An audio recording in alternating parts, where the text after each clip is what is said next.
नमस्कार मंडळ. तर मी ना आज गावरान पद्धतीने झणझणीत असं अंडा कढी बनवली आहे. तर इथे मी अंडी स्वच्छ धुवून घेतले, नंतर उकडायला टाकले, त्याच्यामध्ये मीठ ॲड केलं.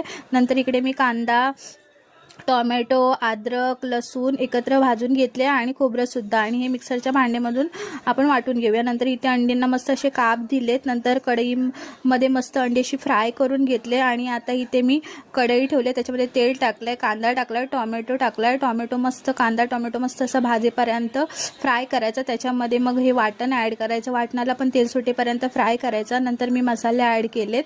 त्याच्यामध्ये घरगुती मसाला आहे, गरम मसाला आहे, चिकन मसाला आहे, अंडा कढी मसाला आहे आणि हळद.